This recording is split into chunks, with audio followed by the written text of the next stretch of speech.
축덕과 추갈못이 함께 즐기는 방송 축덕숙덕 91번째 이야기 시작합니다. 안녕하십니까? 죄송합니다. 아, 왜 그러니 너. 시작부터 삐걱거리는 축덕숙덕. 안녕하십니까? 주영민입니다. 안녕하세요. 주시은입니다. 안녕하세요. 박진영입니다. 그 이정찬입니다. 소름 돋는 게 91회인데 9월 1일이어서 소름 돋아가지고. 그러네. 야, 헐. 아무것도 아니었습니다. 그게 이 정도로 넘어가야죠. 일교차가 심해졌습니다. 낮에는 너무 덥고 새벽엔 너무 그래요? 춥진 않죠. 그러게요. 네. 여름에 저는- 비가 한참 많이 오더니 여름도 그냥 지나가 버린 것 같아요. 이렇게 저는 되면. 손님을 덮고 자서 딱 좋아요. 저는 잠잘 때 이제 거의 이불을 안 덮고 탈의를 좀 하고 시원하게 되게 그러니까 대자리 깔아놓고 그 위에서 이렇게 문 열어놓고 그럼 바람이 솔솔 들어오는데 새벽에 추워요 이제. 맞아. 새벽에는 아침 공기도 많이 바뀌었고. 예, 한기가 느껴질 정도로 약간 추웠던 것 같은데 또 태풍이 올라오고 있다고 합니다. 코로나 때문에 신경 많이 쓰이고 있고 또 장마도 있었고 네. 계속. 태풍에 홍수에 이번 여름은 정말 순식간에 이 9월이 짧은 기간에 너무나 많은 악재들이 겹치는 것 같습니다. 그래도 축구는 계속되고 있죠. 네.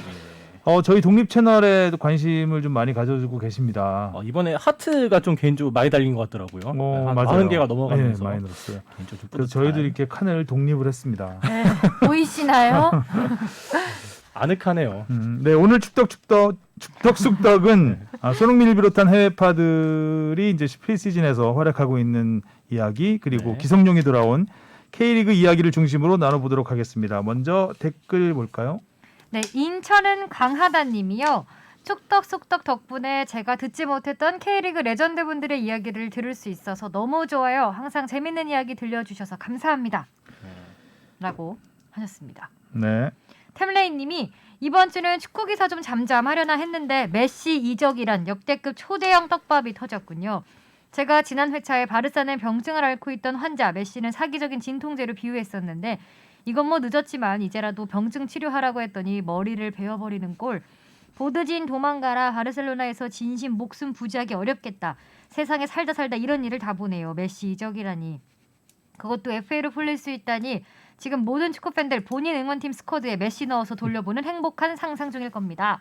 라고 하셨는데 거기에 대댓글로 우리 동네 고양이 순심님이 맨시티 가면 PL이 더 재미있을 것 같고 인테르 가면 메호대전 다시 점화되고 PSG 가면 네이마르 메시 은바페 꿈의 삼각편대 보고 라리가만 망하는군요. 메시 호날두 덕분에 PL의 자본력 앞에서도 밀리지 않고 흥행성을 놓치지 않았는데 아무튼 메시 덕분에 해외 축구 모든 매체와 동호회 사이트들이 난리 났습니다. 레알 팬들도 메시 떠난다고 행복회로 돌리고 있습니다. 라고 하셨는데 또 거기 대댓글에 BTR님이 리그왕엔 안 갈 것 같네요. 라고 하셨습니다. 대댓글 없습니까? 대댓글은 없었습니다.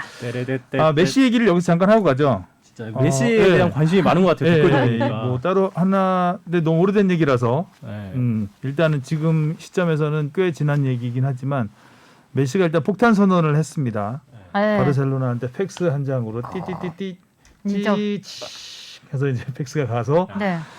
떠나겠다. 전화로 수아레즈한테 통보하니까 이제 역으로 팩스로 이제 나중에 이제 수화로 뭘 할 것 같은 느낌도 드는데. 모스 보이게 하는 거죠.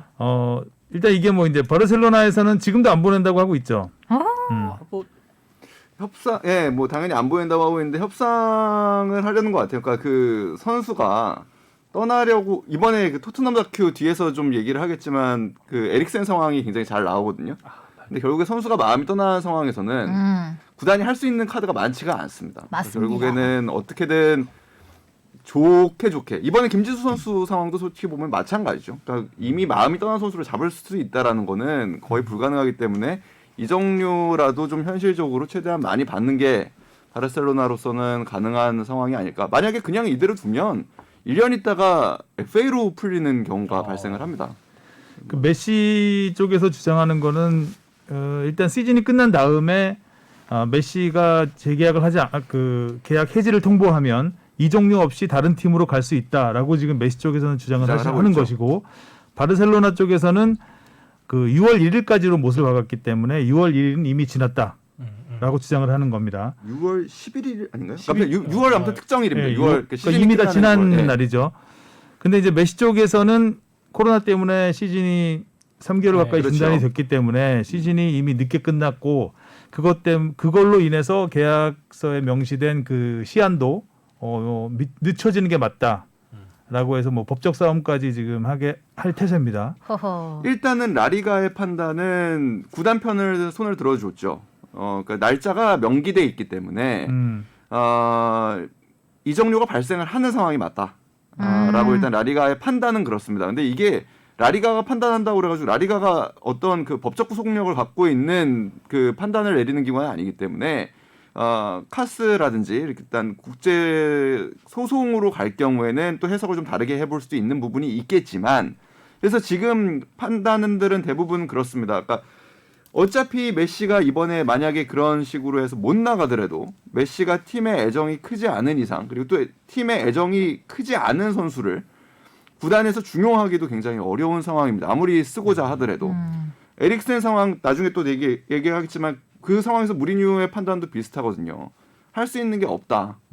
그리고 이런 선수가 구단에 있다라는 것 자체로 무의식적으로 이 선수는 최선을 다하지 않을 수 있다. 그러니까 의도적으로 최선을 다하지 않는 게 아니라 무의식적으로 최선을 다하지 않을 수 있고 이런 것은 굉장한 위험 요소다라는 감독과 레비 회장의 이야기가 나와요. 그러니까 그런 거를 봤을 때 현실적으로 그 바이아웃에 해당하는 이제 1조에 가까운 금액을 다 받기보다는 그의 한 절반 혹은 절반 이하 지금 얘기 나오는 건 한 3, 4천억 정도 되는 금액이죠. 3, 4천억 되는 이적료를 챙기고 풀어주는 게 구단으로서 현실적인 대안이 아니겠느냐. 제가 봤을 때는 만약에 CAS나 뭐 UEFA 쪽에서 그 직권 해석을 하는 경우라면 저는 메시가 이길 걸로 보거든요. 왜냐하면 UEFA에서 그 선수 계약이 원래 6월에 다 끝나잖아요. 그걸 늦췄잖아요. 늦췄고 그 이적 그 기간도 여름 이적 시장도 미뤘고 다 미뤄진 상황이기 때문에 계약서에 물론 선수 계약도 다 6월에 끝나는 걸로 계약을 하잖아요.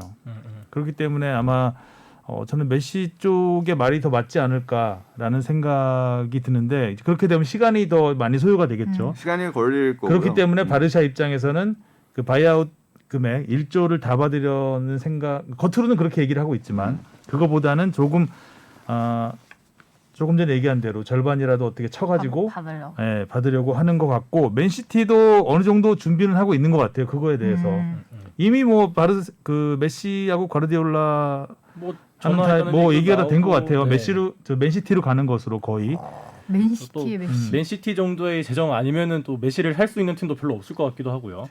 뭐 파리 생제르맹이나 뭐 그 다른 구단 몇몇 구단들이 거론되고는 있는데 맨시티하고의 접점이 가장 많은 것 같고 뭐 이런 기사도 나왔었죠. 이제 맨시티에서 뭐 제주스 더하기 뭐 베르나르도 실바 더하기 1억 유로를 준비하고 있다라는 물론 이제 뭐 정통한 매체는 아니지만 그런 기사도 나서 뭐 국내에서도 기사화가 되고 했었습니다. 아무튼 메시 이게 언제 기한은 없죠. 메시. 네, 기한은 없고 일단은 그러니까 지금 상황이 굉장히 긴박하게 돌아가고 있죠. 그러니까 바르셀로나는 일단은 그 프리시즌에 돌입하기 위해서 선수들에게 전수 코로나 조사를 받으라고 했는데 이거를 일단은 메시가 응하지 않았습니다. 이 이야기는 나는 프리시즌에 응할 생각이 없다라는 것을 분명히 한 거거든요. 훈련도 안 나가겠다고 했고. 그러니까 이런 상황이라면은 일단 빨리빨리 결정을 내리는 게 좋겠죠. 근데 구단 입장에서는 그러니까 한 푼이라도 더 벌고자 하는 구단 입장에서는 그리고 또 당연히 또 새로운 구단 그러니까 메시를 데려오려는 입장에서는 당연히 하루라도 빨리 데려오고 싶은 것이고 이제 그 줄다리기가 굉장히 첨예하게 그리고 긴박하게 이루어지겠죠. 스페인이 걱정인 거는 지금 코로나가 맞아요. 거의 다시 시작되죠. 예전처럼 번지고 있어요. 네. 심각하더라고요. 프랑스도 심각하고. 지난주 말에 보니까 2만 명 하루에 걸렸더라고요. 그 가운데 한 명이 이제 다비드 실바가 하나 있죠. 네. 왜 이래 코로나. 이렇게 퍼지면 또 시즌이 좀 그쵸. 시작한 해 만에 이런 상황이 될 수도 있는 상황이기 때문에 스페인이 좀 위태위태합니다. 뭐 다른 나라들도 다른 유럽 국가도 마찬가지예요. 폴 포그바, 운돈벨레 뭐 이런 선수들도 걸렸다고 하니까 지금 리그 개막을 앞두고 불안불안한 상황입니다. 네, 지금 한 2주 정도 남기고 있는데. 아무튼 메시의 거취는 일단 어떻게 결정되기까지 굉장히 큰 화제가 될 것 같습니다. 다음이요. 비알리님이요. 포그바, 마운트, 풀리식 등등 유명 선수들의 코로나 양성 소식이 들려오는 와중에 메시는 바르샤를 떠나려 하고 재미있는 이적 소식도 많은데 축구계는 싱숭생숭 이렇게 달아주셨고요. 간단하게 정리를 해주셨네. 제가 길게 얘기한 거. 읽으면 될 걸 괜히 내가 얘기한 거야. 싱숭생숭 한마디로 네, 정리가 싱숭생숭으로 되나? 정리되네요. 이미 예상하고 계셨어. 네. 진우홍님은 와 마스크 답답해서 어떡해요 유유라고 남겨주셨어요. 참아야죠. 유유. 답답합니다. 마스크에 지금 칸막이까지 있어가지고 그 얘기가 잘 안 들려요. 잘안 들려요. 맞아요. 옆 사람 얘기가 좀 안 잘안 들리고 들려요. 나 혼자 중얼대는 듯한 느낌이어서 좀 들으실 때는 괜찮게 들리겠죠. 일단 마이크에는 네. 얘기하니까. 해야 되니까. 약간 저희는 옛날에 굉장히 가족 답답한- 오락관 할 때 칸막이 있고 한 그런 느낌도 나고요. 아, 가족을 아까 언제적 얘기를 하고 있는 얘 거야? 나이 속인 거 맞는 거 같죠? 가족오락관 남성 TV 봤어요 옛날에? 난 못 봤어. 그냥 가끔씩 폭탄 돌리기 하는 거. 아니 그걸 어떻게 봐? 나는 못 봤다니까. 아, 그 제가 봤는데 뭐 어떻게 못 봐요? 그럼 나는 안 봤나 보다. 예. 진짜 민지 까봐야 돼. 진짜 까봐야 돼. 재밌어할 제 나이는 코드가 무슨 아닌데. 속으로 따지면. 수상한 게 많아. 네. 자 수상한 게 많은 이 시점에서 차 한 잔. 요즘에는 이제 앉아서 못 먹고 전부 테이크아웃을 해야 되는 네, 저도 상황인데 줄 서서 사왔어요. 이렇게 엄청 띄엄띄엄 이렇게 사와. 식사 시간이 확 줄어드는 네. 또 하나의 효과가 있었습니다. 자 축덕다방에 주문하신 라떼 나왔습니다. 오랜만에 대한뉴스를 들었습니다. 혹시 그 대한뉴스 본 적 있어요? 없어요. 그거 이것도 봤으면 얘 나이 진짜 속인 거예요. 봤으면 그게 영화관 친구야. 그때 영화관 전에 이제 국민의 의뢰 한번 읽고 국제에 대한 경례 한번 70년대생이야 너 하고 봤으면.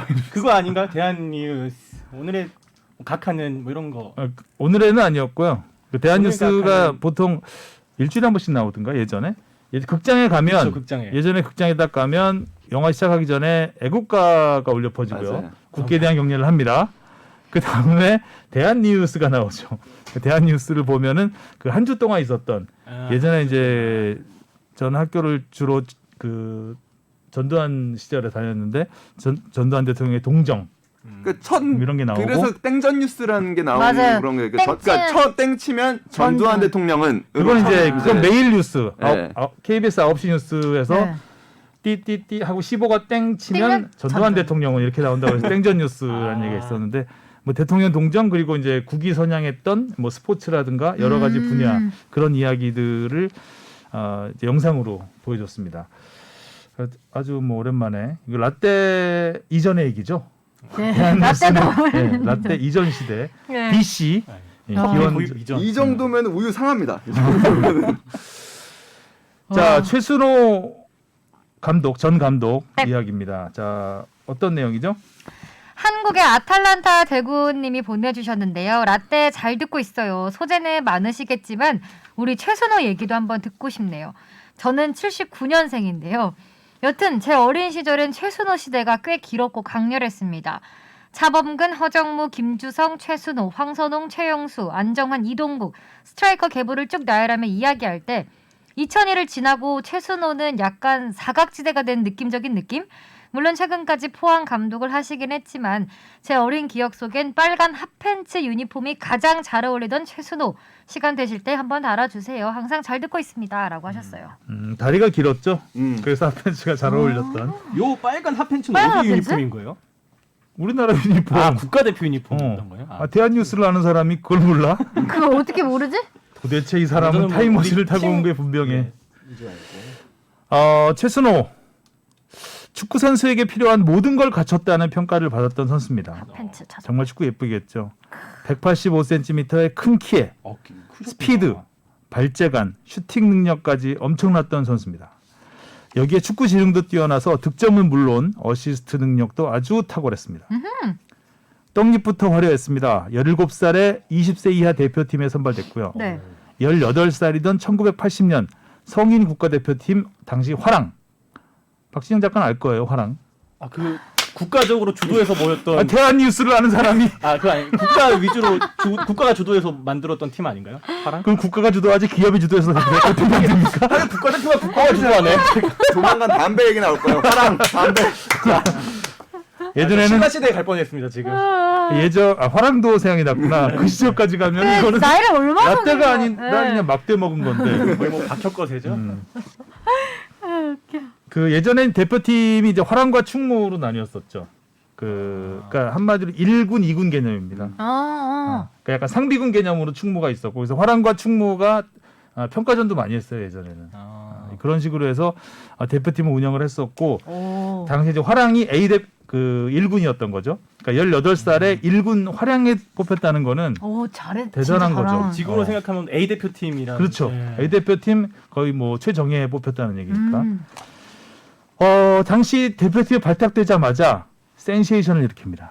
아마 지금 같으면 순세이션이라고 했겠죠. 센세이션. 5월에 대표가 됐는데 그 해에 A매치 21경기를 뜁니다. 그래서 20골을 넣어요. 우와. 엄청나죠, 득점력이. 우와. 그 어린 선수가 이때 저는 기억이 나는데 이때가 기억이 나는데 제가 초등학교 다니던 시절이었는데 난리가 났습니다, 나라가. 진짜 잘한다. 천재가 나왔다. 드디어 한국에 차범근 제2의 차범근이 나왔다. 항상 천재는 좀 많이 나오는데 천재 많이 나오는데 이 정도의 파괴력은 정말 그 전까지 없었던 파괴력이었습니다. 그리고 18살 그 해에 아시안컵에서 7골을 넣어서 최연소 득점왕이 됩니다. 와. 18살에 성인 아시안컵. 날아다녔네. 와, 그리고 진짜. 그 다음 해 1981년 20세 이하 월드컵에 나갑니다. 20세 당시 이제 세계 청소년 선수권이죠. 이탈리아와 1차전에서 2골에 도움 2개를 기록하면서 이탈리아를 4대 0으로 무너뜨립니다. 하지만 루마니아와 2차전, 브라질과 3차전에서 패하면서 조별리그에서는 탈락합니다. 당시 감독은 박종환. 그리고 2년 뒤 1983년에서 멕시코 4강 신화를 이루기 2년 전 일이었죠. 최순호는 이때부터 해외에서도 이름을 알리게 됩니다. 특히 이탈리아를 4대 0으로 깼으니까 이탈리아에서 최순호란 이름이 조금씩 알려지기 시작을 하는 거죠. 여기서 이탈리아와 인연이 시작되는 겁니다. 너무나 가진 재능이 많았던 최순호는 이렇게 각급 대표팀을 오르내리면서 그야말로 직업이 국가대표인 슈퍼스타의 삶을 살게 됩니다. 그러던 1983년 한국 축구를 충격에 빠뜨린 선수촌 집단 이탈 사건을 일으키죠. 오이. 당시 LA 올림픽 예선을 앞두고 있었는데 합숙 훈련을 하던 도중에 박종환 감독의 스파르타식 훈련의 반기를 들고 동료 4명과 함께 선수촌을 떠나버린 겁니다. 와. 이 동료 4명이 변병주, 이태호, 박경훈, 최인영 전부 주전급 선수들입니다. 최순호는 아마도 나 정도 스타급 선수가 빠지면 대표팀은 망할 것이다라고 생각을 한 거죠. 내 말을 안 들을 수 없을 것이다. 자, 축구협회는 3년 자격정지의 중징계를 내립니다. 박종환 감독은 멕시코 4강 멤버들을 주축으로 다시 올림픽팀을 꾸립니다. 이들이 못 나오니까. 그래서 1차 예선은 통과를 합니다. 이때 신현호, 김종부, 김판근 이 청소년 대표 출신들이 활약을 하게 되죠. 그래도 최순호 없는 한국 축구는 상상할 수 없었습니다. 축구협회는 6개월 만에 3년 자격정지를 취소해요? 취소를 하는 건 아니고 이제 6개월까지 한다 해가지고 6개월 만에 이들을 복권시킵니다. 어쩔 수. 하지만 올림픽 최종 예선 사우디, 이라크에 밀려서 결국 탈락을 하고 말죠. 최순호는 2골을 넣었습니다. 그래서 탈락은 했지만 하지만 6개월 동안 제대로 훈련을 하지 못했기 때문에 최순호의 역량은 좀 떨어졌을 수 있겠네요. 떨어질 수밖에 없었겠죠. 최순호는 바로 다음 해 멕시코 월드컵 아시아 예선에서 특급 도우미로 변신합니다. 이때 월드컵 예선에서 8경기 출전했는데 한 골에 도움 8개를 기록하면서 32년 만에 월드컵 티켓을 따냅니다. 최종 예선 마지막 경기 한일전에서 월드컵 진출을 결정지은 허정무의 골 기억나시죠? 대한뉴스를 아는 사람이 그때는 저희가 부모님도 아마 보면 이거구나라고 알 겁니다.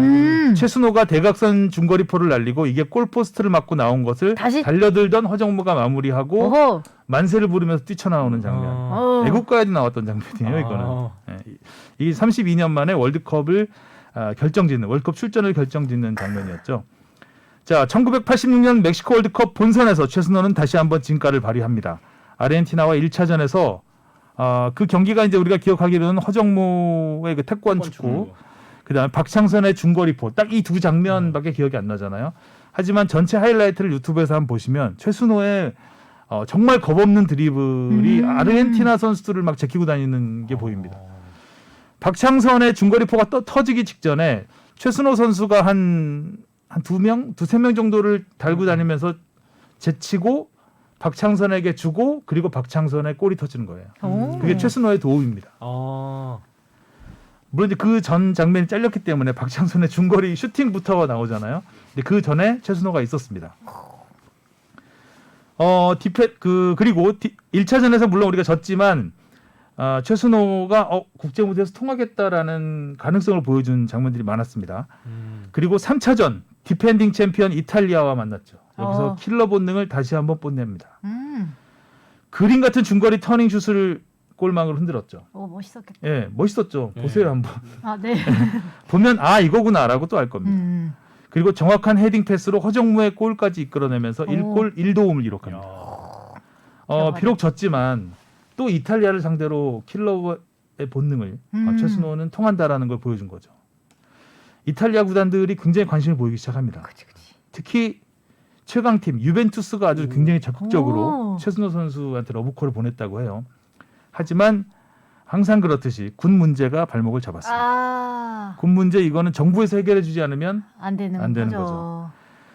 최순호는 일찌감치 예전에는 아시아 청소년 선수권 우승을 해도 병역 혜택을 받았던 것 같아요.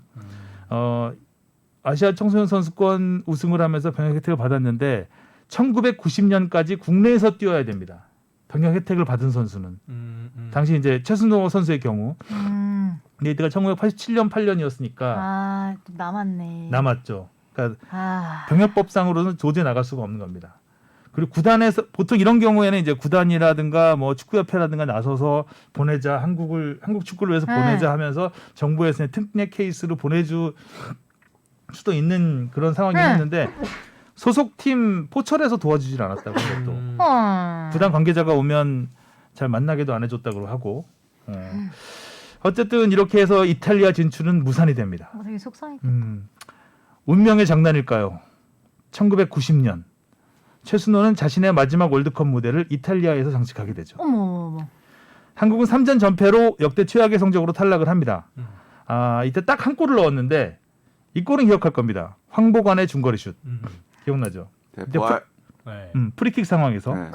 그때 프리킥 상황에서 황보관에게 공을 톡 차줬던 선수가 최순호입니다. 저는 그 프리킥 찬스를 만든 사람이 이 정도로 생각했었는데. 도움을 또 하나 기록하게 되죠. 이렇게 해서 월드컵에서 한 골에 도움 3개, 4개의 공격 포인트를 기록합니다. 그 시절에. 그렇죠. 대단한 거죠. 진짜 잘 없는. 하지만 최순호는 여기까지였습니다. 1991년을 끝으로 대표팀에서 그리고 프로에서도 은퇴를 하게 되죠. 대표팀에서는 이렇게 화려했지만 프로에서의 활약은 미미했습니다. 프로팀보다는 대표팀에 있는 날이 더 많았기 때문인데요. A매치 97경기에서 30골 넣었는데 프로에서는 9년 동안 100경기에 23골이 전부입니다. 좀 상대적으로 많이 적네. 많이 적은 정도가 아니죠. 거의 10경기 이상 뛴 시즌이 4번밖에 없어요. 그러니까 거의 대표팀에서만 아까 제가 직업이 국가대표인 삶을 살았다고 했잖아요. 거의 국가대표에서의 활약만 기억이 납니다. LA 올림픽 진출에 실패했던 1984년에 가장 많은 24경기에 뛰면서 14골을 넣어서 득점 2위에 오른 게 최고 시즌입니다. 이마저도 만약에 우리가 LA 올림픽에 나갔다 하면 출전을 못했겠죠. 더. 당시에는 이제 프로팀에서 월급을 받고 대표팀에서 뛰던 시절이었어요. 축구 잘하는 선수들은. 그래서 프로팀에서는 인기 있는 선수지만 써먹질 못하니까 그치.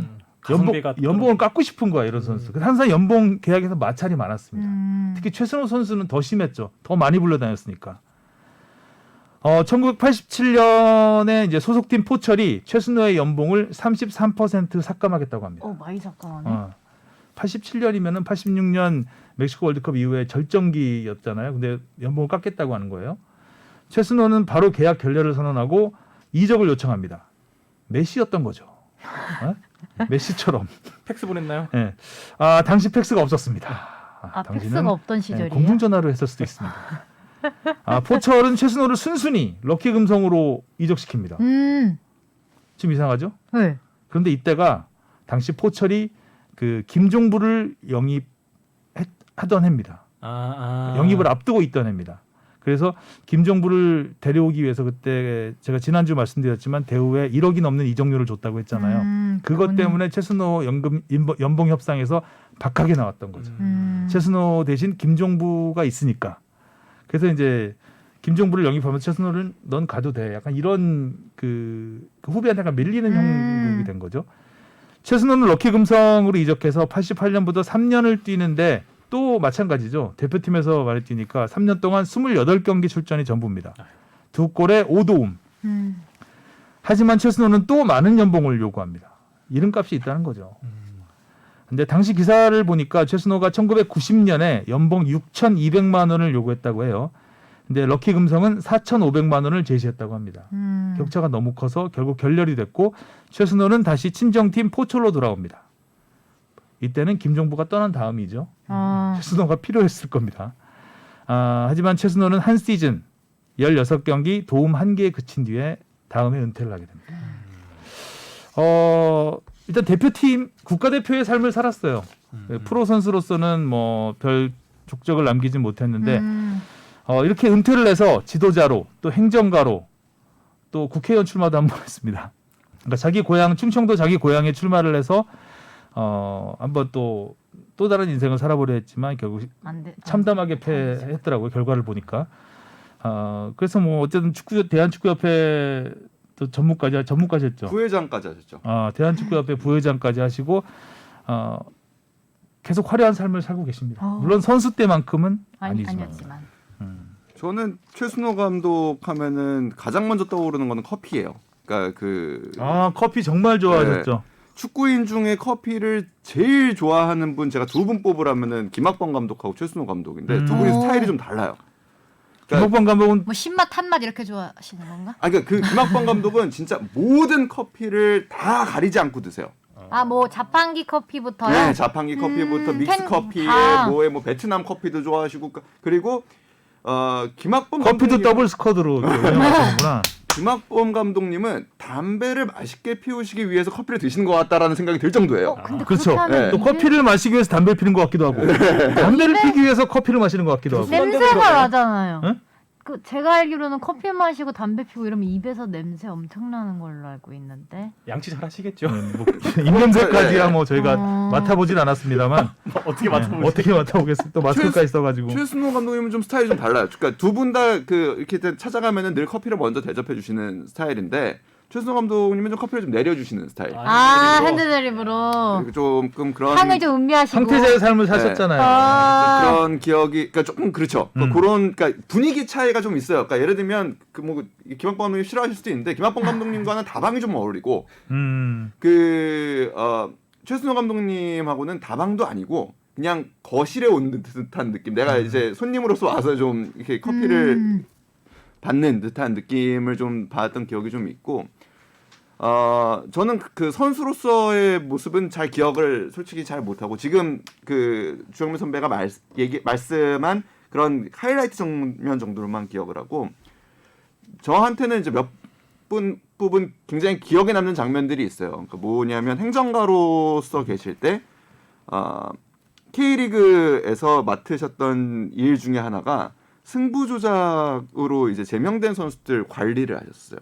근데 정말 큰 애정으로 누가 시켜서 물론 그러니까 그 직책을 맡으시긴 했지만 정말 시키시지 않은 자리에서도 선수들과 계속 소통하시고 그러니까 선수들이 더 나쁜 길로 가지 않도록 그러니까 참 어울리는 일이었던 것 같아요. 네. 최순호 감독 스타일이 그러니까 선수 시절에는 굉장히 빠르고 영리하고 정말 강렬한 플레이를 했었는데 이 성격이라 이런 거 보면 굉장히 온순하세요. 그래서 어떻게 보면 감독에 좀 안 어울리는 성격 같은 느낌이 들 정도로 굉장히 조심스러워하시고 그래서 네 말씀하세요. 그래서 활동 기간이 끝난 뒤에도 어떤 선수가 결혼한다고 그러면은 다 찾아가시고 그리고 우리 전에 라떼 때 이제 왜 이렇게 기름이 생각나냐 강원의 누구죠? 김병수 감독님 그 치료비를 이렇게 내셨다라는 기사가 우리가 소개되기도 했었잖아요. 치료비 내려줬다는. 그러니까 그런 핸드드립으로. 그때부터 밑으로 내려주는 걸 좋아하셨. 그런 후배들에 대한 배려를 굉장히 늘 신경 쓰시는 분입니다. 따뜻하죠. 따뜻한 분이세요. 그리고 최근에 또 하셨던 일 중에 하나가 그 서울 그러니까 행정가로서로 보면 서울에서 미래 산업 단장 뭐 이런 미래 걸로 통합당 해서 나올 줄 알았어요. 네. 그래서 갑자기 포스라는 미래하고 좀 더듬더듬 머뭇거리길래. 그러니까 영어로 하는 게 낫겠네요. 포스예요, 포스. 퓨처 오브 서울이라 가지고 포스 단장을 맡으셨어요. 그래서 단장급의 직책을 맡으셨는데 어떻게 보면은 최순호, 그러니까 행정가 최순호의 한계와 그 가능성을 다 보여주신 부분, 이 직책이었다고 생각해요. 학원 축구의 문제점을 굉장히 신랄하게 깨고 개혁을 굉장히 강하게 드라이브를 겁니다. 그러니까 예를 들면 당시에는 우리는 중학교, 고등학교 시스템인 거를 연령으로 U12, U15로 바꾸고 뭐 이런 일들을 그 안에서 굉장히 개혁의 드라이브를 걸어서 합니다. 그리고 그것에 대해서 구단에서 엄청난 예산을 투자를 합니다. 하지만 단장으로서 수에 조금 약하셨던 것 같아요. 그러니까 기업 구단으로서 그런 그 인풋을 받으면 기업은 당연히 아웃풋을 원합니다. 네. 근데 그 부분에서는 제안을 제시한 게 서울의 미래 이렇게 가는 게 옳다라는 당위성으로 조금은 좀 설득을 하시려다 보니까 그 과정이 그렇게 오래 지속되지는 못했어요. 그래서 서울도 그때에 비하면은 그 포스, 그러니까 그 미래에 투자하는 비용이 점점 줄게 되는 부분이 좀 있죠. 개인적으로는 굉장히 좋은 이상가였다라는 생각은 듭니다. 알겠습니다. 네. 저도 한마디만 하면 저는 예전에 2003년인가 그 포항 감독을 맡으셨어요. 30대 감독을 맡으셨는데 최연소 맞아요. 감독으로. 패셔니스타로 유명했죠. 그때 제가 크로아티아 전지훈련이었는데 거기 따라갔어요. 그때 포항 구단에서 이제 기자들 몇 명을 초청을 해서 갔었는데 그때 이제 그 많은 얘기도 나눠보고 했었는데 그때 제가 알던 선수로 알던 최순호의 느낌과는 너무나 다른 아까 말씀드렸던 굉장히 선수라지. 점잖으시고 조심스러우시고 이런 분이 어떻게 강렬한 중거리포를 날리셨을까? 중거리포 날리기 전에 한 몇 초 생각하셨을 것 같은 그 정도의 느낌을 받았었습니다. 자, 최순호 감독 얘기는 여기까지 하고요. 네. 자, 질문 받아보겠습니다. 아이고. 무엇이든 물어보세요. 질문이 없어가지고 지난주에 한번 감 서치였더니 떨어졌어, 그죠? 감 떨어졌어. 예. 그래서 이번에 많이 보내주셨어요. 돌아오셨습니다. 원팀 리더십 책 보유자님이 기성용이에요, 거의. 질문을 주셨습니다. 우리나라가 2023 아시안컵과 2023 여자 월드컵을 개최하려다가 결과적으로 둘 다 실패했잖아요.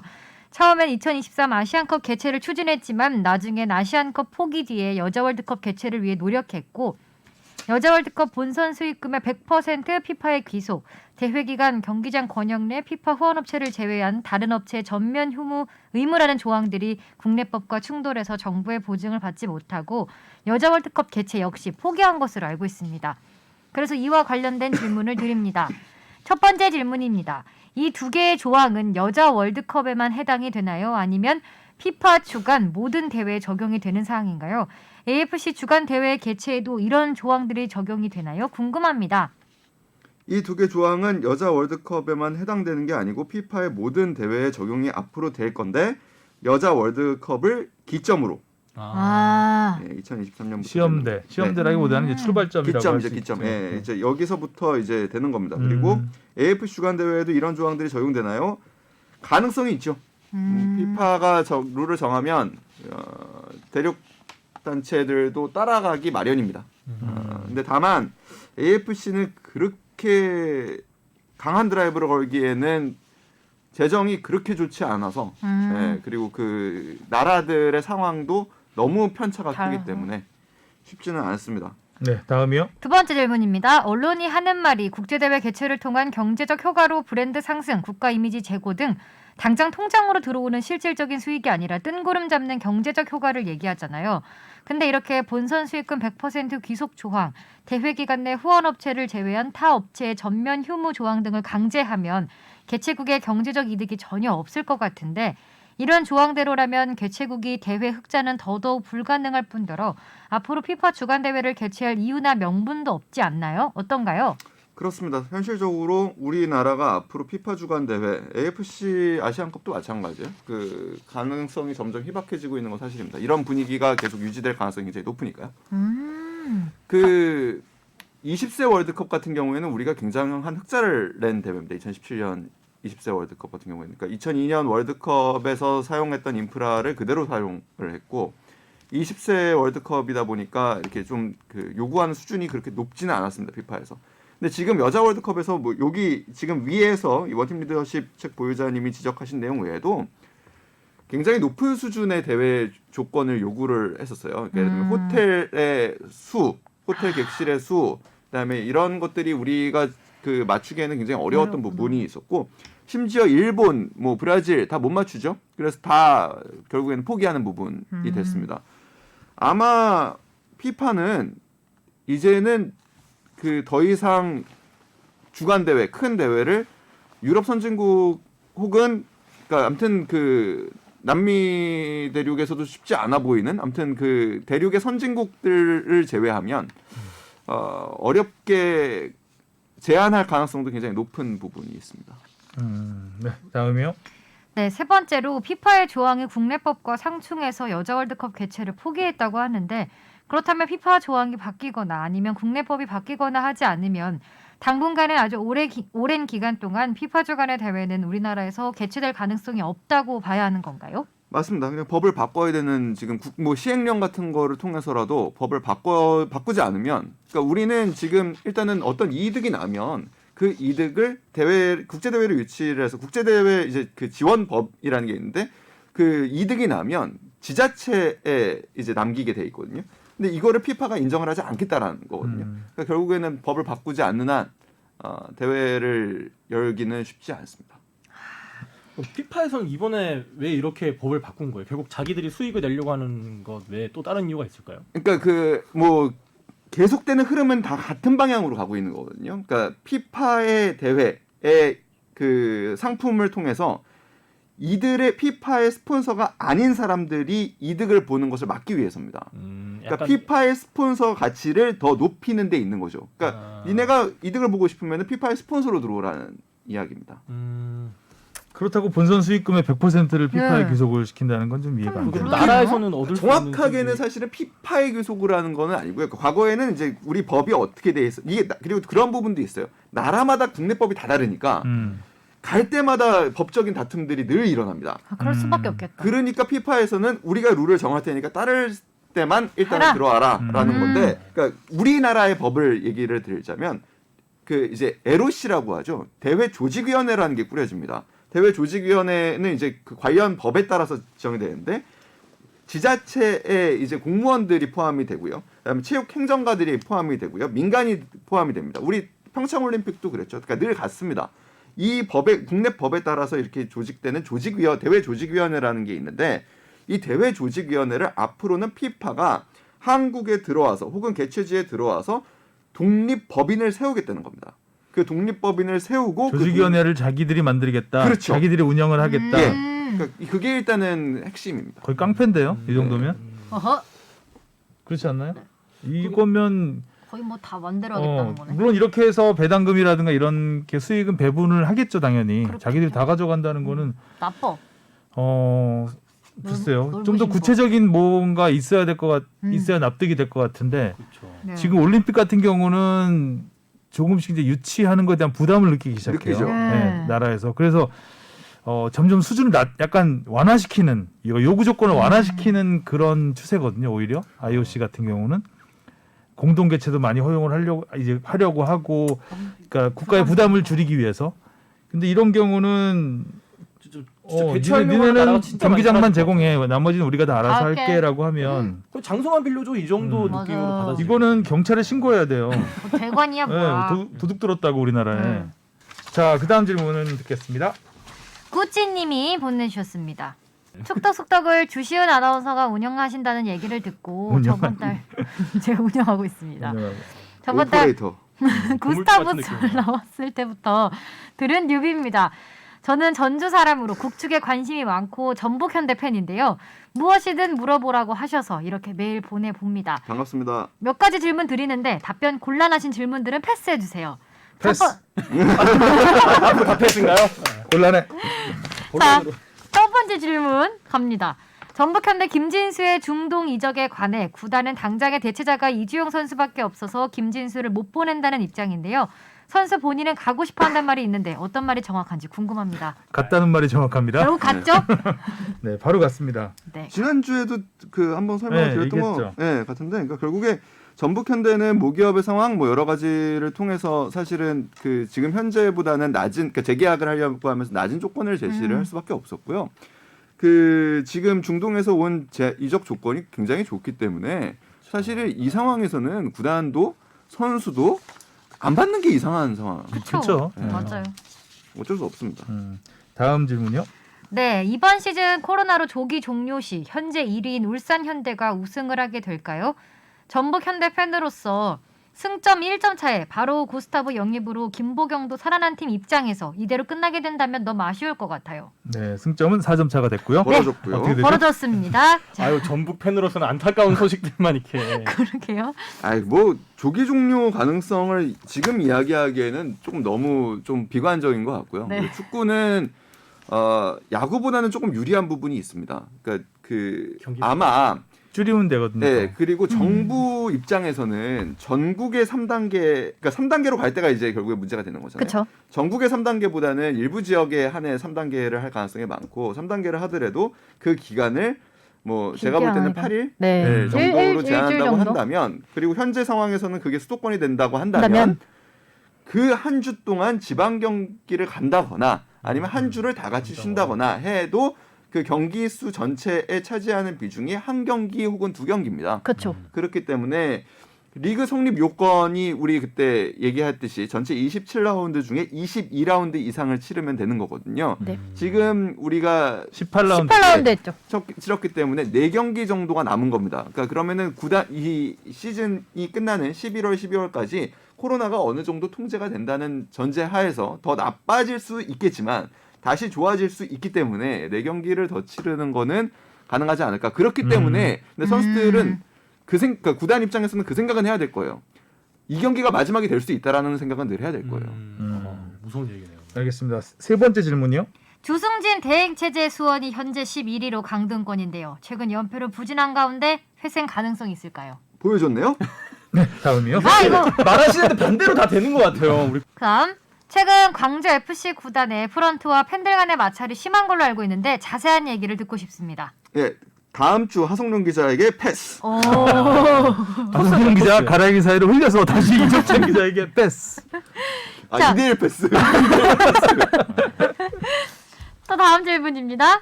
현재 유력한 우승 후보인 두 구단 울산 현대, 전북 현대 남은 경기 중에 모든 경기를 사실상 이겨야만 아이고야. 그 구단 중 우승할 수 있다고 보는데요. 남은 경기 중에 각 구단이 연승을 멈출 경기는 뭐라고 생각하시나요? 저는 개인적으로 울산은 현재 상승세에 있는 다들 주시네. 근데 너무 경기 전에 있을 경기에 대한 이야기를 해주셔가지고. 네, 서울과의 다 경기 됐어. 다 틀리셨어. 잠깐만. 현재 상승세에 있는 서울과의 경기에서 한번 부러질 것 같고 안 부러졌어요. 전북은 이번 주 강원 경기에서 한번 부러질 것 같은데요. 부러졌어요. 맞히셨어요. 맞았네. 맞췄어. 이 거의 거의 타율이 펠레 거의 수준으로. 네. 맞히셨네. 이하의 수준의 타율이. 그렇습니다. 그러니까 뒤에 정확하게 맞췄어요. 혹시나 이 사연이 읽힌다면 이미 결과가 나왔겠군요. 이런 글 자주 보내주세요. 예측 재밌네요. 재밌다, 네, 재밌네요. 재밌는 어. 질문만 보내주세요. 그러니까 그 프로 청취자들이 전반로. 예측을 하고 요거를 다시 그거를 확인하면서 네. 읽어주는. 재밌네요. 약간 타임캡슐 꺼내보는 맛이 있는데요. 네. 서울이 상승세였구나. 네. 서울 상승세였죠. 네. 자, 그러면 본론으로 들어가 보겠습니다. 네. 해외파 선수들 아주 활약이 맞네요. 대단한데 우리 박진영 작가가 사자성어도 아니고 네 다 글자로 맞췄네? 이렇게 선수들 한 게 있었어요. 이건 꼭 읽어줘야 될 것 같아요. 아니요, 안 그 읽으셔도 돼요. 그냥 아니, 쓴 거예요. 주바페가 한번 네. 그 해외파 선수들을 어떻게 수식을 했는지 쭉쭉 읽을까요? 새로 나온 쭉쭉 두방신기 읽어주세요. 같은 느낌. 자, 믿고보의 손흥민, 원톱 희망 황의조, 부활 조짐 이승우, 현지 적응 황인범, 주장 완장 이강인 됐습니다. 오, 괜찮. 주장완장 이강인, 네, 이강인. 해외파들이 한 번에 정리되는. 고민 좀 뭘 하지 했겠네. 말라고 하더니 자뻑을 하고 계시네요.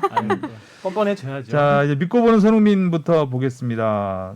근데 프리시즌 물론 이부 리그 팀이긴 하지만 네. 그렇죠. 뭐 골 감각은 아주 탁월해요. 설렁설렁 뭐 뛰고 있는 것도 있고 양팀 모두. 그렇죠. 네. 음. 힘 빼고 하고 있는데 오히려 힘 빼고 하니까 손흥민 선수가 좀 더 빛을 발휘하는 느낌이랄까요? 그 속에서 조금 더 군계일학 같은.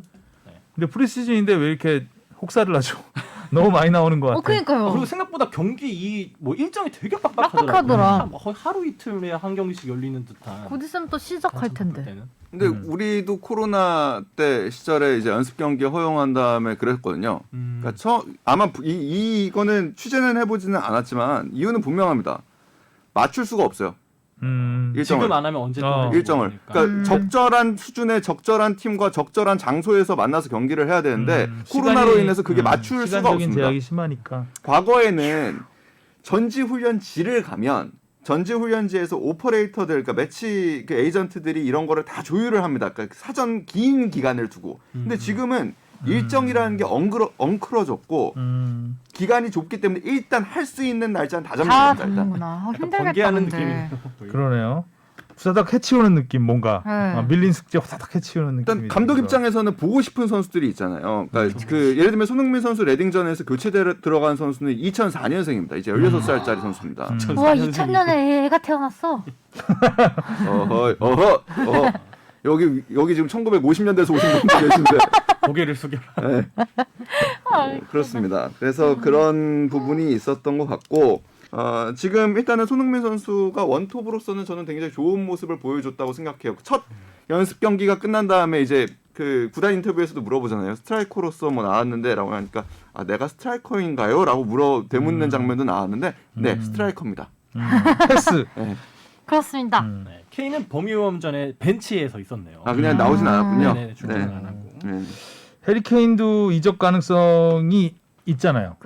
저는 안 할 것 같다라는 생각이 그러니까 왠지 안 할 것 들었어요. 같긴 하는데 좀 근데 평가전에도 안 나오고 하는 거 보면 급물살을 안 탔네. 그러니까 그냥 몸 상태 딴 때문에 생각을 그런 거 하고 있는 아닌가? 것 같은 느낌이 좀 들어요. 그 다큐멘터리를 보니까 안 할 것 같다라는 생각이 좀 더 확실했어요. 물론 지금 이제 그 총 9편 중에 1편부터 3편까지만 지금 공개가 됐고 저도 이제 1편부터 3편까지 봤는데 1편부터 3편은 아무튼 지난 시즌 이제 시작해서 크리스마스 때까지의 이제 모습을 다룹니다. 무리뉴 감독이 처음 오자마자 부른 선수가 케인입니다.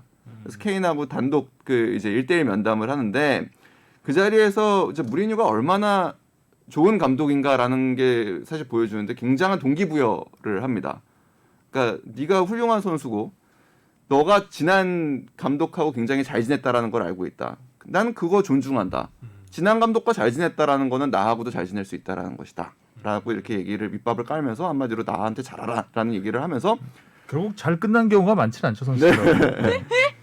그러면서 그거를 자각합니다. 나는 너를 더 높은 레벨의 선수로 데려갈 수 있는 감독이다라는 거를 강조를 합니다. 그러니까 케인한테 너가 잘하는 선수고 그 잉글랜드 대표팀의 주장이고 뭐 그 대표팀 잘하는 거 맞지만 호날두 메시급의 선수가 되고 싶다라는 말을 이끌어냅니다. 결국에 케인으로부터. 그러니까 나와 함께 가자라는 거를 해서 거기서 그 케인이 어느 정도 나는 그 부분에서 굉장히 눈빛이 달라지는 게 보이거든요. 다큐멘터리에서 보면. 저는 물론 이제 그 뒤에 어떤 일이 벌어졌는지는 알 수 없으나 너무나 크리스마스 때 이야기. 근데 그러니까 지난 5월, 6월 이때 자기 SNS에 올린 거 보면 또 눈빛이 달라진 게 느껴지잖아요. 여기서도. 자주 바뀌네 눈빛이. 눈빛이 아주 까딱해요. 그냥 카멜레온이야 아주 그냥. 그때 보면 사실상 거의 마음이 떠난 것처럼 얘기를 했거든요. 그렇죠. 네. 그래서 그 이후에 약간 분위기도 좀 그런 냉랭했고. 거 있죠. 근데 아까 이정찬 기자가 마음이 떠난 선수는 데리고 있을 수가 없다 그랬기 때문에.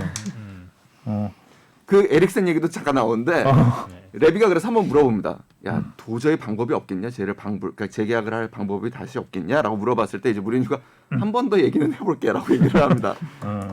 묻기는 싫은데 위에서 하라니까 억지로 한번 물어보게 되는. 사실 에릭센의 공백이 컸죠 꽤. 그렇죠. 네, 토트넘 입장에서는 상당히 컸습니다. 아무튼 다큐멘터리는 개인적으로는 막 아주 띵작이라는 생각은 안 드는데 아직까지는 그리고 리니어예요. 그러니까 구성이 특별하지 않고 그래서 올 오브 나띵이네요. 띵작이 아니어가지고. 올 오브 나띵이 아니고 얘는 또 왜 올 오브 나띵이라고 썼어? 오늘 날띵인데. 네. 올 오브 나띵. 네. 아, 뭐 아니면 노. 그러니까 올 오브 나띵은 아무것도 아닌 모든 게 뭡니까? 정신 아무것도 차려. 아닌 것에 모두. 옛날 사람이라 영어에는 약간 그분이- 울렁증이 있나 봐요. 훈민정음 좋아합니다. 평행세계에서 오신 분 같아요. 저는. 알겠습니다. 의미가 너무 다르네. 그리고 손흥민 선수 얘기까지 하면 되나요? 뭐 네. 아무튼 그 다큐를 보면서 느낀 생각은 손흥민 선수가 저 안에 있다라는 게 좀 자랑스러워지는 국뽕을 그러니까요. 원하시는 분들은 보실만한 아유, 것 같고, 봐야겠네. 네, 보실만한 것 같고 한편으로는 뭔지 알 것 같아요. 너무 착하다라는 게 무리뉴 감독이 얘기하는 너무 착하다. 그러니까 토트넘의 대부분의 선수들이 너무 착하다. 1화부터 3화까지 보는데 갈등이 안 나옵니다. 갈등이 좀 나와야 재밌는데. 그러니까 이런 다큐는 전 처음이에요. 거의 뭐 유일한 갈등이 그 요리스랑 손흥민 싸운 거 정도 거리. 봐야죠. 그러니까 나오겠죠. 나올 네. 텐데 예, 좀 봐야죠. 예. 근데 갈등이라는 게 이제 기본적으로 팀이 잘 나갈 때 생기죠, 보통. 명장하고 못 나갈 스타 때 플레이어와 아잘 나가. 그러니까 못 나갈 때는 또 다른 갈등이긴 또 다른 한데 갈등이죠. 요런 이런 다큐멘터리에서 이런 갈등은 그러니까 잘 스타 나갈 플레이어와 때. 명장의 갈등은 자기가 서로 잘났다고 생각할 때 나오기 맞아, 때문에 맞아. 그러니까 그게 없어요. 그러니까 토트넘 선수들 입장에서는 좀 안 좋을 때 왔잖아요. 약간 네. 주눅 들어 있을 때. 안 좋을 때 사실 토트넘에 올 것 같지 않은 감독이 왔잖아요. 굉장한 명장이 스타 온 감독이. 거죠. 그러니까 약간 주눅이 드는 그게 이제 크리스마스 때까지였을 것 같고 그 다음에 나오지 않을까요? 뭐 그럴 수도 있을 것 같아요. 근데 해리 아무튼 케인이 이제 또 눈빛이 달라지면서 그러니까 무리뉴의 그런 그 카리스마하고 스파크를 일으키는 선수가 없어요. 재미없네 그러면. 띵작은 그 아니고. 띵작 그래서 제가 띵작은 아니다라는. 어. 근데 다만 이제 그냥 그 사이사이에 손흥민이 나오는 반전이 게 있어야 되는 거 네. 아닙니까? 이런 다큐멘터리는. 봐야죠 일단. 알겠습니다. 자 그리고 프랑스 보르도의 보르도죠. 자, 맞아, 보르도. 보그도. 보르도의 황의조 선수 네. 시즌 첫 도움을 했습니다. 근데 도움이 좀 그 도움이냐 아니냐 막 단지 안 주긴 줬어요. 확실히. 그쵸. 네. 넘어지는 주긴 줬고 리그 공식 홈페이지는 도움으로 인정을 했습니다. 하면 그리고 이제 도움이지. 안 보고 줬죠. 도움을 땅을 당하는 보고 느낌도 줬죠. 땅을 보고. 네. 아무튼 황의조 선수 그 슈팅이 너무 아까워요. 그 왼발 슛. 바로 찬 거. 골키퍼가 너무 잘 막았죠. 맞아요. 골을 좀 터트려 줬으면 좋았을 것 같은데 아무튼 뭐 보르도도 뭐 시즌 출발이 좋고 황의조 선수도 이제 주전으로 자리를 잡아가는 듯한 느낌은 들었습니다. 네.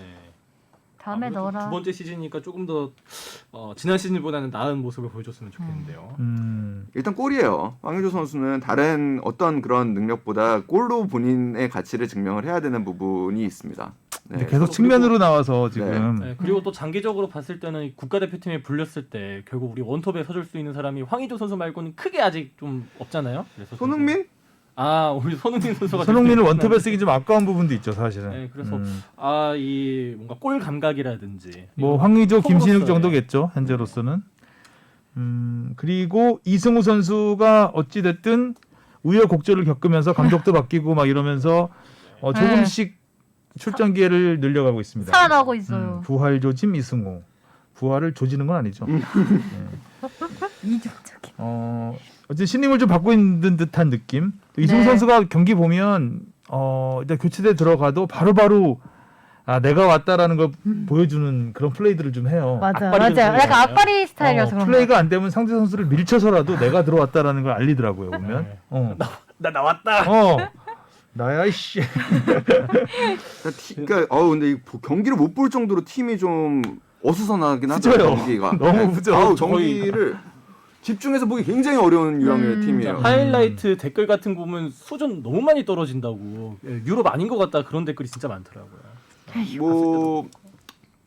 뭐 그런 그러니까 팀 이름도 신트트라이던 그 신이 새로운 신자 같잖아요. 왠지. 유럽 팀 같지가 않아. 근데 아무튼 그 이승우 선수가 자리를 잡아가고 있는 거는 아무튼 한국 축구를 생각하면은 그래도 뭐 좀 긍정적인 부분이죠.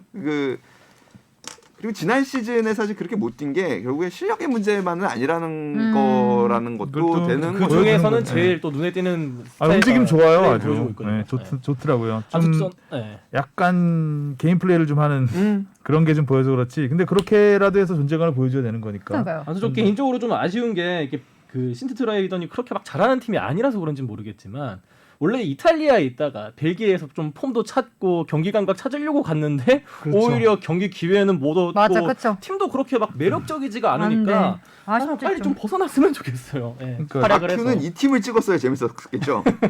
아이팅 스파크가 제대로 튀었으니까. 일본 구단주 뭐 이렇게 와갖고 그래서 좀 재미있었겠다. 다큐가. 혼돈이 자 다음에 아주 반가운 소식. 현지 적응 황인범. 네. 카잔. 포스터 같은 거 보면은 그 전통 의상 전통 모자 쓰고 모자 있잖아요. 쓰고.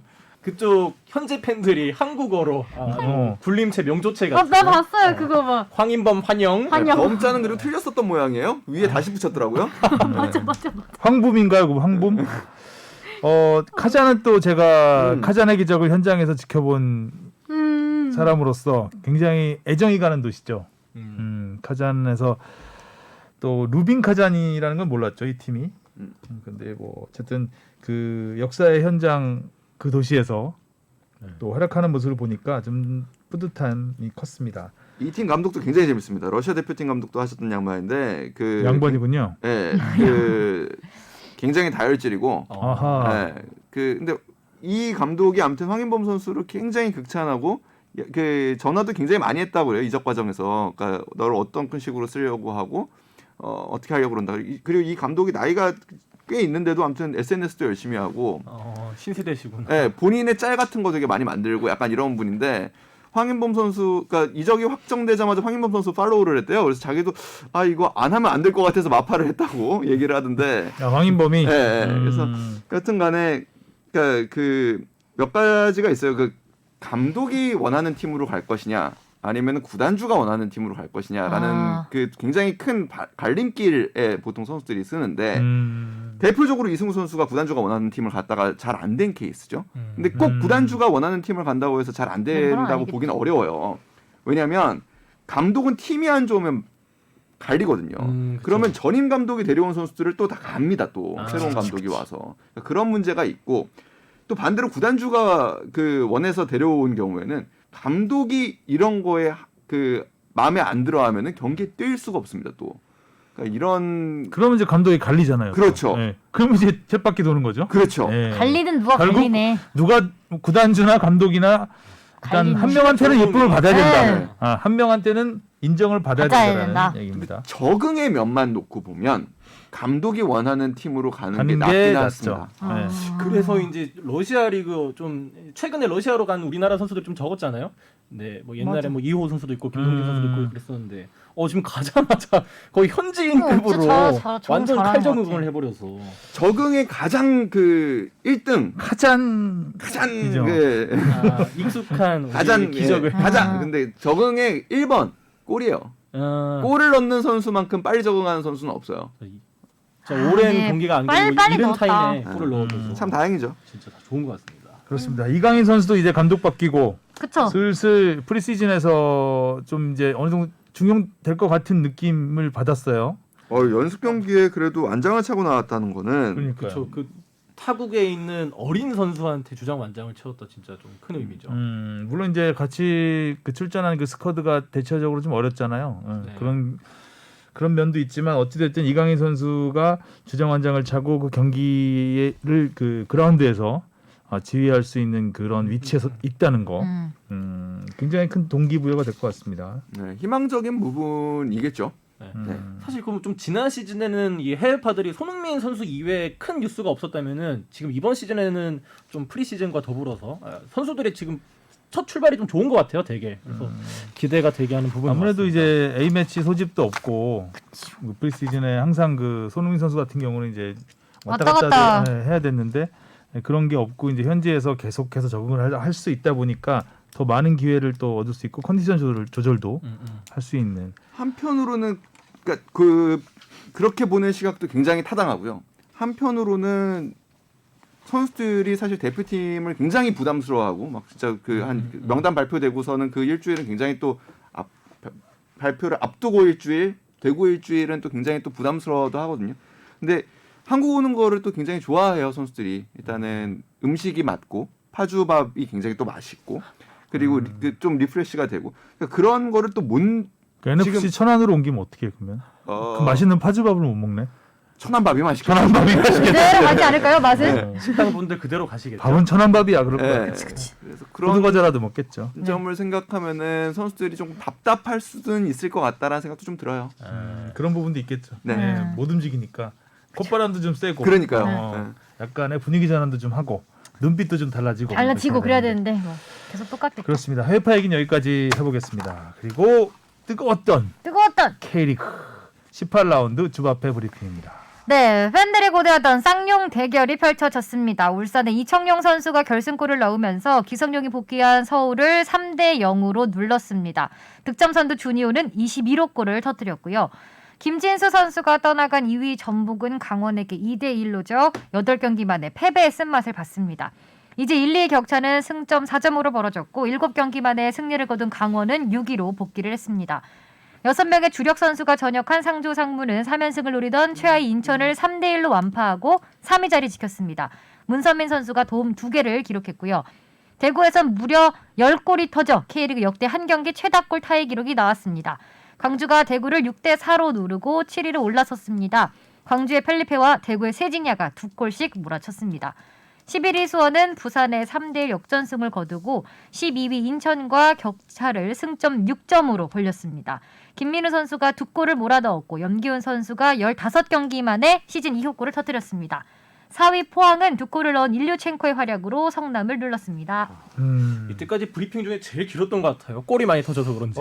이게 브리핑을 자꾸 쓰다 보니까 네. 우리들이 이렇게 장황하게 늘어놓아야 되는 이 뭐 기록이라든가 이런 것들을 그냥 주법회 브리핑에 다 넣어버리면 간단하게 정리가 되겠구나. 네. 그래서 이제 잡담만 할 수 있고. 그렇죠.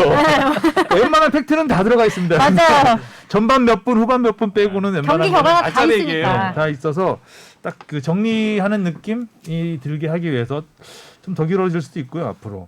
괜찮습니다. 주합회가 또박또박 잘 읽으니까. 닝닝. 자 지난 18라운드는 뭐니 쌍용 해도 대결? 쌍용. 아니, 오랜만이었습니다. 기성용 선수가 그렇게 잘생긴지 몰랐어요. 기성용 사실 지금 아저씨 된 거예요 그 얼굴은. 아 진짜요? 정말 잘생겼었죠. 약간 거뭇거뭇한 부분도 있죠. 여기 이동국 선수 예전 저는 이동국 안정환도 물론 안정환은 굉장히 좀 남성적인 매력이 있었던 선수고 소년민가? 정말 귀엽게 잘생긴 선수는 이동국 예전에 예, 한 청소년 대표와 그 A 대표 오갈 때 그때 이동국 굉장히 좀 가까이서 보면 연예인 같은 느낌이 들 정도로 이동국 선수도 네. 잘생겼죠. 기성용 선수도 좀 그런 스타일이죠. 한번 봤던 것 같은데 기성용은 잘생겨지신 것 같아요. 약간 뭐라 그래야 될까요? 개구장이 같은 느낌이 들었던 것 실제로 같아요. 굉장히 개구 네. 쟁이였고. 지성팍 이런 거 있죠. 마이 네임 이즈 지성팍. 근데 진짜 신기한 거는 그러니까 보통 그 아니, 지금 축구 경기력 얘기해야 되는데 지금 외모가지고 계속 아니 마스크를 뚫고 나오는 그래갖고 저 그 작가님 중에 서울 팬 있으시다고 어, 했잖아요. 예. 그 작가님도 그걸 보시고 그 단톡방이 난리가 났었다고. 시즌 아니 그 원래 서울한테 마음 선물하셨다고. 떠났던 그분 아니에요? 네? 마음 떠났던 그분 아니에요? 네, 근데 맞아요. 이제 기성용 선수가 다시 돌아오고. 얼굴 보고 다시 들어왔어. 돌아오는구나. 그런 것이고. 그건 마성의 페이스네. 아니 그러니까 기성용 선수 신기한 게 얼굴이 안 타요. 아 그죠. 신기해. 관리 좀 열심히 하실 것 같아요. 조현우 제 선수 생각에는. 같은 스타일이신가? 얼굴이 하얘요. 어렸을 때부터 지금까지. 조현우 선수는 딱 소주가 봐도 빨았구나. 얼굴이 그냥 하얀 스타일 네. 느낌이 있는데 기성용 선수는 안 타요? 잘 안 타더라고요. 저는 그래서 신기했어요. 그렇구나. 가까이서 보면 얼굴이 하얘요. 다른 선수하고 확연히 다르게 피부색이 달라요. 그리고 저는 또 이번 경기 또 외적으로 봤을 때는 오랜만에 국내 무대에 복귀해서 그런지 유독 이게 덩치가 커 보이는 거 있잖아요. 피지컬이 더 좋아 보이는. 크죠. 네. 확실히. 덩치 크죠. 그 어떻게 봤어요 기성용 선수 플레이? 아직은 좀 평가하기는 좀 이르다. 네, 저는 개인적으로는. 근데 일단은 뭐 이르죠 당연히. 예, 예. 그 한 경기 보고 한 경기도 아니죠 뭐 후반에 20분, 잠깐 30분 25분 네, 정도. 25분. 근데 그런 부분은 분명히 있어 보여요. 경기 끝난 다음에 선수들의 반응을 봐도 그렇고, 그러니까 이 선수가 경기장에 있는 거가 여러 선수들한테 긍정적이든 부정적이든 굉장히 큰 영향을 주고 있구나라는 거는 확실히 좀 느꼈어요. 부정적이든. 아니 왜냐면 그거는 그러니까 지금 판단하기는 조금 어려운 부분이 있는 것 같아요. 그러니까 물론 지금은 긍정적인 부분이 크게 나오지만 영향이 너무 커지면은 그거는 팀에서는 어느 순간은 균형이 깨질 수 있는 부분이거든요. 그래서 뭐 지금 부정적이라는 게 아니라 그러니까 어떻게 됐든 아무튼 팀의 벤치에 기성용이 있구나라는 게 선수들한테 굉장히 큰 영향을 주는구나라는 거는 분명히. 저는 그냥 기성용 선수의 그 플레이를 물어본 건데 너무 그 역학적인 얘기를 해주셨는데 역학적인 얘기. 이런 스타일이에요 이정찬 기자가. 아니 근데 플레이적인 부분은 저는 솔직히는 그 상황에서 별로 기성용 선수가 보여주지 못했다라는 생각은 들어요. 왜냐면 뭐 할 수 있는 게 많지 않았고 볼터 맞아요. 체스도 네. 진짜 상대가 울산이었기 때문에 네. 너무 세게 붙던데요 울산 그러니까요. 팀들이. 그래서 거의 뭐 그 부상에서 막 돌아온 선수인데 약간 좀 또 다치면 어떡하지라는 걱정이 될 정도로 그러니까 좀 위축시키려는 의도가 있었던 것 같은. 그러니까 전반적으로 이날 경기에서 보면 서울이 결국에 스코어는 3대 0이 됐지만 그 강하게 붙었어요. 그러니까 네, 강하게 붙었고 근데 다만 이제 어떻게 보면은 좀 그 운이 따르지 않은 부분도 있죠. 그러니까 두 번 다 코너킥 기회에서 우당탕탕하던 그쵸. 상황에서 아, 골 그쵸, 실점을 그쵸. 하다 보니까 팀은 더 올릴 수밖에 없게 됐고 그리고 그 과중에서 황현수 선수가 부상을 하다 보니까 그 교체 카드가 하나 줄면서 공격적인 카드를 쓸 수 있는 카드를 하나 없어졌거든요. 그러니까 네. 팀 입장에서는 조금 뭐 답답했을 수 있는 하지만 저는 그냥 뭐 상승세가 팍 꺾이는 경기력은 아니었다고 생각. 그렇죠. 비슷했어요. 맞아요. 점유율이라든가 사실 저도 그 코너킥 상황에서 결정력에서 우당탕탕 약간의 먹힌 차이? 게 좀 아쉬워서 그랬지 나머지 플레이는 나쁘지 않았다고 보거든요. 음. 그리고 기성용 선수도 당장 뭐 엄청 팀을 바꿀 정도의 기성용 선수가 그리고 뭐 혼자서 플레이를 만들어가는 또 선수는 아니잖아요. 같이 호흡을 맞추고 또 이번 경기에서 그 또 특유의 그 로빙 패스, 대지를 가르는 로빙이라기보다는 그 롱패스죠. 네. 전환 패스죠, 전환. 네, 그 전환이고, 빈 공간에 네. 뚝 떨어뜨려주는 그게 네. 이제 클래스죠. 개성훈 선수의 클래스를 정말 잘 보여준 그런 시야가 넓은 그렇죠. 그 패스들 그런 것들이 이제 결정적인 찬스로 이어지는 거기 때문에 또 기성훈 선수의 그 장점이라면 볼 소유, 소유. 네. 안 그리고 뺏깁니다. 탈압박. 안 뺏깁니다. 아. 패스 정확하고 탈압박. 그런 부분은 좀 있었던 것 같습니다. 근데 이제 살짝 그 몸이 가볍진 않아 보니까 네, 평소보다 그래요, 무거워 이제. 보이긴 네. 했어요. 조금 몸 놀림은 좀 무거웠다. 근데 점점 올라가겠죠? 패싱력은 역시 괜찮았다. 네, 네. 뭐 이 정도로 정리를 할 수 있을 것 같아요. 이청용 선수가 또 보란 듯이 골을 넣었습니다. 골을 넣었어요. 편하게 그런 하죠. 골도 축구를. 안 빼먹어버리죠. 그러니까 안 놓치죠. 음. 문전 앞에서 놀고 있는 공. 이청용 선수는 뭐 날개를 달았고 거의 플레이가 너무 쉽게 하는 것 같아요. 축구를. 저 개인 이청용 선수 뭐. 아니 그냥 스타는 이런 선수인 것 같아요. 그러니까 음. 나한테 관심이 집중되는 순간 놓치지 않는 선수. 맞아.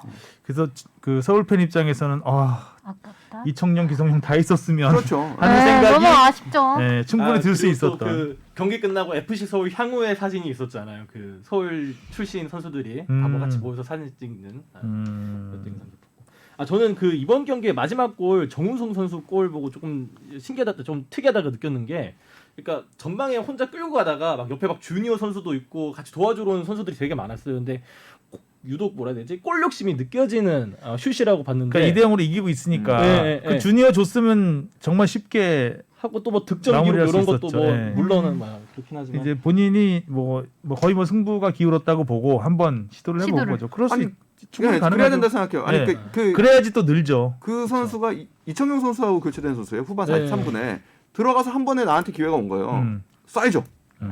또 이제 나중에 세리머니 하는 거 보고 이제 SNS에 올린 거 보니까 이 할아버지와의 이런 약속 같은 또 비하인드 스토리도 근데 만약에 이제 0대 0이라든가 뭐 1대 0 이렇게 지고 있는 상황에서 거기서 패스를 안 했다. 그러면 좀 해서 넣었으면 괜찮은데 못 넣었다. 그러면 거기서 그땐 했겠죠. 네. 그러니까 이청용이라든가 뭐 이제 그런 어느 정도 혼자 해결할 수 있는 능력이 있는 선수들이라면 그냥 못 넣어도 아깝다 하고 말 텐데 만약에 이번 같이 약간 좀 신인이라고 신예급 선수들이 그런 식으로 과감하게 했을 때 정말 팽팽한 승부에서 못 넣었다. 그러면 그럼 약간 좀 마지막 그렇죠? 경기가 될 수 있죠. 댓글 없는 걸 고마워해야 될 겁니다. 자, 전북은 김진수 떠나자마자 바로 발목이 잡혔습니다. 그렇죠. 참 울산 팬들은 좋아했을 거예요. 강원이 또 참 강원도 약간 도깨비 팀 도깨비 팀이죠. 기질이 있어요. 네. 이날 감독님 우셨잖아요. 마스크를 또 눈에다가 쓰는 안대가 돼버렸죠 순간. 눈스크. 네. 약간 뭐 예전에 권상우 소라게 짤도 좀 생각나고. 우셨어요. 근데 어쨌든 전북 입장에서는 굉장히 충격적인 패배예요. 그렇죠. 안방에서 졌으니까 또 물론 안방에 팬들은 없었지만 그렇고. 위기죠. 또 전북에 또 한 번의 위기가 온 거라는 생각은 드는데, 근데 아까 뭐 그 앞에서 이제 우리 무엇이든 물어보세요에서도 나왔지만 그 경기가 굉장히 타이트하고 K리그는 또 언제 어느 팀이 어떻게 잡힐지 모르는 상황이긴 하지만 여름에 아무튼 스쿼드가 이제 깊은 팀이기 때문에 반등할 여력이 분명히 있다고 생각해요. 그럼요. 변수는 뭐 언제든 이제 또 스플릿 라운딩이 되면 네. 매 경기 타이트하게 펼쳐지기 그렇죠. 때문에 어떤 또 부상 변수도 있을 수 있고 체력적인 부분도 있을 수 있기 때문에 또 충분히 전북이라면 항상 또 그쵸. 그런 그 인천이 잔류 본능 있듯이 전북 전북은 걱정은 또 안 본능이 하는- 있잖아요. 스멀스멀 올라옵니다. 자, 그리고 10골이 터진 와 골기록 어떻게 10골이 터지죠? 광주가 올해 몇 골 넣나 올 시즌에 거의 광주가 6골을 넣을 거라는 거는 네, 깜짝 놀랐습니다. 한간에는 여기 8대2 가르마에 이어서 6대4 가르마로 아, 그렇죠. 그렇죠. 이거는- 6대4 가르마 많이 하죠. 6대4가 많이 안 나요? 네, 많이 해요, 뭐 많이 해요. 이정찬 기자가 6대4 되지 6대4 정도 않나요? 되시는 6대4 것 되나요? 같은데? 어. 아 그래요? 네. 아 저였군요. 하여튼 뭐 이거 저 뭐 경기 뭐 딴 데 보고 있으면 골이 터져갖고 뭐 화장실도 못 가고 딴짓도 못 하겠더라고요. 저는 대구 수비가 좀, 네. 좀 이상했죠 마지막에. 집중력이 좀 많이 많이 떨어졌어요. 떨어졌어요. 집중력이 떨어져도 어떻게 그렇게 떨어질 수 있는지 네. 특히 그 결승골이죠 임민혁 선수 골 넣을 아. 때는 그냥 서 있었어요. 그렇죠. 네, 한 20m 이상 공 몰고 갈 동안에 수비수들이 뭐 한 거지? 박수 안 친 게 다행이야. 아 보면서 와 진짜 이렇게. 그런 분위기로 서 있었어요. 그래서 그 사이사이로 별 제지를 받지도 못하고 그래도 굉장히 멋있는 골인데 네, 뭔가 맞아요. 멋이 없는 멋있게 골 먹기가 싫었던 건가? 예, 예. 아니, 약간 좀 중거리 슛 잘 때렸는데 네 맞아요. 야 저기서 늘 것 같으니까 어. 그냥 막지 마 그냥. 가만히 서 있으니까 오히려 좀 이 골 뭐야 중간에 무슨 반칙이 있었나? 왜 그랬지? 선수들이 경기를 멈춰버린 것 같은 느낌이 들었습니다. 네. 그리고 맞아요. 김주공 선수도 마찬가지였고요. 이때도 수비수들이 거의 뭐 뻥뻥 뚫렸죠 그냥. 좀 어느 순간 맥이 확 빠진 느낌. 음. 네. 어, 사실 요새 대구가 골을 많이 못 넣고 있어서 이번에 이제 대한 선수가 일찌감치 선제골을 그렇죠. 넣어서 좀 일찌감치 이렇게 넣었죠. 기대를 했는데 분위기 올라갔을 텐데. 오랜만에 좀 이기나 싶었는데 진짜 뭐 갑자기 수비가 와르르 무너져 버리니까. 에드가 동점골 넣을 때까지만 해도 기가 막혔잖아요. 네. 골 기가 멋있었죠. 막히게 했어요. 네. 아. 또 교체돼서 들어갔었죠. 아, 그 에드가. 골들은 다 기가 막혀요. 그런데 마지막에 너무 어이없이 네. 진짜 어이없이. 너무 어이없이 그때 안방에서 무너져 버리는 6대4? 대사. 그러니까 라운드 전반적으로 아무튼 그 골이 많이 터지긴 했어요. 그래서 27골인가가 터졌죠. 근데 일단 라운드 최다 12경기 체제에서 12팀 체제에서 최다 골은 아니에요. 28골이 터진 적이 한 번 있어요. 그래서 그 최다 골은 아니지만 최다 골에 거의 버금가게 했는데 아무래도 날이 덥고 그러니까 결국에 수비 집중력이 좀 꺼지면 먹는다. 또 상주 전역 선수들이 많았는데 네. 문선민 선수가 도움 2개를 기록했고 네.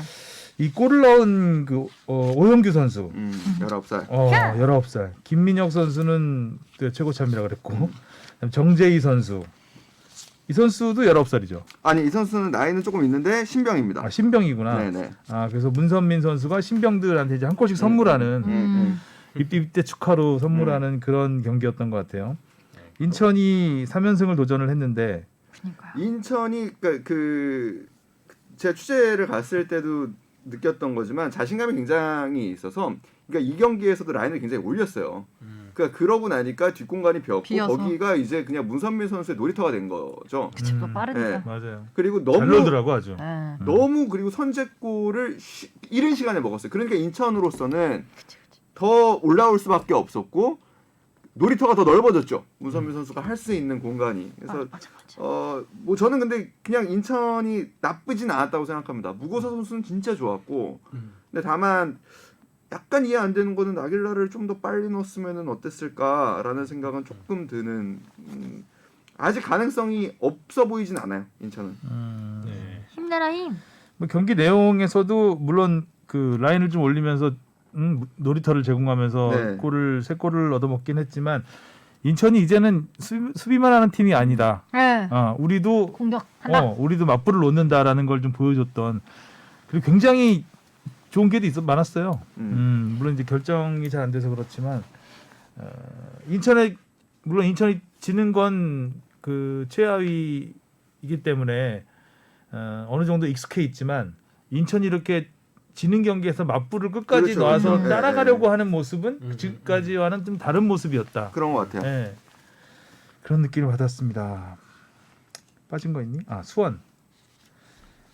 수원 3대1 역전승.